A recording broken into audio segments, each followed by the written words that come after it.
A equipe do ministro da Fazenda promete dar cashback de imposto para as famílias mais pobres com a reforma tributária. Infelizmente, com um alto imposto sobre consumo, a vantagem será mínima.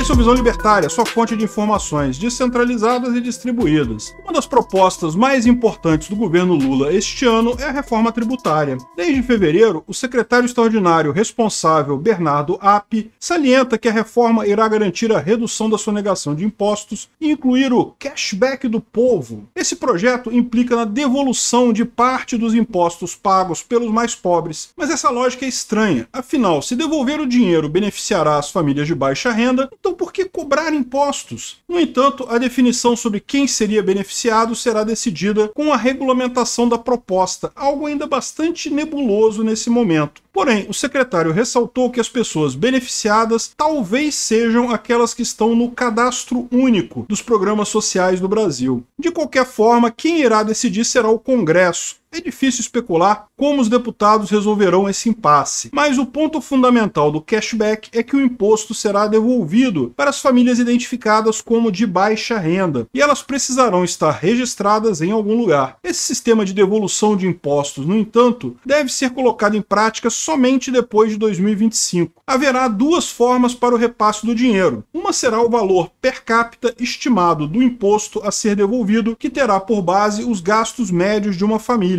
A outra será através de compras no comércio com a exigência da nota fiscal e o cruzamento de dados que confirmem que o comprador faz parte do cadastro. Fernando Haddad, ministro da Fazenda, pelo menos por enquanto, acredita que a nova mudança na forma de se recolher impostos, o imposto sobre valor agregado, será aprovado este ano. Com a aprovação da reforma tributária, será necessário um prazo de 180 dias para sua regulamentação, que deve acontecer em 2024. Porém, é necessária ainda uma lei complementar no próximo ano para tratar do novo imposto unificado e garantir segurança jurídica. É nessa etapa que a proposta de cashback será detalhada. Para o governo, os ditos especialistas, essa mudança irá contribuir para a diminuição da desigualdade social, sendo mais eficiente que a desoneração de produtos da cesta básica. E, além disso, irá reduzir a regressividade do sistema brasileiro. Em outras palavras, irá diminuir o peso dos impostos para a população de baixa renda. Afinal, no modelo de desoneração de produtos, tanto pobres quanto ricos são beneficiados com o desconto no imposto. No entanto, precisamos lembrar que não existem apenas pobres e ricos no Brasil. Inclusive, existe uma dificuldade grande em delimitar até qual salário a família de classe média se torna rica. O fato é que qualquer tributo afeta toda a sociedade. O Nove Dedos esquece que os pobres precisam do setor produtivo desonerado para que as empresas tenham alta capacidade de produção. Afinal, elas que fornecem os bens e serviços. Na economia de mercado, todos os agentes são interconectados, tanto os produtores quanto os consumidores. São as empresas que geram empregos para esses pobres que o governo diz querer ajudar. E são elas que fornecem os produtos mais essenciais para uma família. Como já falamos em vários vídeos, todo imposto numa empresa diminui a produção, que se reflete em bens e serviços mais caros e menos empregos. Não dá apenas para o governo prejudicar as empresas sem prejudicar trabalhadores e consumidores. Outra questão é a estimativa da alíquota sobre o consumo, o IVA, que provavelmente será de 25%, uma das taxas mais altas do mundo. Se o objetivo fosse desonerar os pobres, o imposto poderia ser bem mais baixo do que o anunciado. O Brasil está entre os países com mais altos impostos, e eles incidem sobre quase todos os produtos no mercado, inclusive aqueles de maior importância, como remédios e alimentos. Essa ação governamental, na verdade, diminuirá um pouco o imposto de um lado e aumentará de outro. Nada irá mudar. Na verdade, talvez até piore. É muito provável que piore. Isso sem contar que a inflação está com tendência de aumento no atual cenário. Ela não deixa de ser um imposto invisível, maior responsável pelo empobrecimento da população em geral. A ideia de cashback, na verdade, é proposto por vários centros de estudos fiscais, como o Banco Interamericano de Desenvolvimento, o BID, e a Organização para a Cooperação e Desenvolvimento Econômico, a OCDE. No entanto, foram poucos países que implementaram esse modelo devido à sua grande complexidade. No Japão, o sistema de devolução de impostos foi implementado para os mais pobres nos bens de maior consumo. O empecilho é fiscalizar o consumo para contabilizar o valor a ser ressarcido. Já o Canadá é referência quando se trata de cashback. O país tem um IVA único e dá contrapartida de créditos tributários para famílias pobres, chegando a alcançar 1/4 da população total. Entretanto, os créditos devolvidos pelo governo somam apenas 5% do total de benefícios sociais, tendo pouco impacto para as famílias de baixa renda. Aqui no Brasil, temos um exemplo implementado em 2021 no Rio Grande do Sul. A proposta prevê a devolução de parte do ICMS à população de baixa renda que recebe de 1 a 3 salários. Foram contemplados cerca de 620 mil famílias, sendo devolvido um total de 278 milhões de reais. Apesar disso, há críticas severas ao sistema de cashback. Uma delas é a complexidade de implementação, fiscalização e a chegada de famílias em regiões isoladas, além da fraude. Fernando Silveira, técnico de planejamento de pesquisas do IPEA, afirma que os valores devolvidos são muito baixos, tendo pouco impacto na melhoria de vida das famílias. Ele admite que a ideia de cashback tem como principal objetivo o apelo para vender uma reforma tributária solidária aos mais pobres. Além disso, quem consome mais serviços são os ricos. Para o diretor do Instituto de Justiça Fiscal e professor de economia Robert Ávila, a devolução de impostos exige burocracia, tornando o programa complexo. Muitos dos indivíduos a serem beneficiados não têm sequer CPF cadastrado, que dirá registro nas secretarias de Fazenda, além de boa parte das compras serem feitas no mercado informal, sem nota fiscal. Enfim, se o governo quisesse adotar uma solução eficaz para permitir o crescimento da economia e desonerar os trabalhadores, iria reduzir o tamanho do Estado. Essa máquina absurda que suga tantos recursos e os desperdiça. Mas a reforma tributária seguirá na contramão do bom senso e manterá alto o imposto sobre o consumo. O problema do Brasil é o Estado inchado que atua em todas as áreas, com suas entidades servindo apenas para beneficiar uma pequena elite. Não podemos nos esquecer que só o Congresso Nacional custa mais de 36 milhões de reais diários. E esse problema é totalmente ignorado pelo pai dos pobres. As pessoas precisam enxergar a verdade. O Estado as explora e ainda desperdiça o dinheiro com mordomias, super salários, cargos desnecessários e subsídios para lobistas. Devemos pegar o exemplo dos países que deram certo e não nos limitarmos a soluções mágicas de políticos populistas que se beneficiam de uma população pobre e dependente. Obrigado por sua audiência. Esse artigo foi sugerido e escrito por historiador libertário, revisado por Coreia com K e narrado por mim, Peter Turgunia. Se você gostou desse vídeo, clique no ícone de curtir abaixo e compartilhe o vídeo em sua rede social. Se você deseja ser notificado de outros vídeos, clique em se inscrever e depois no ícone da campainha. Até a próxima!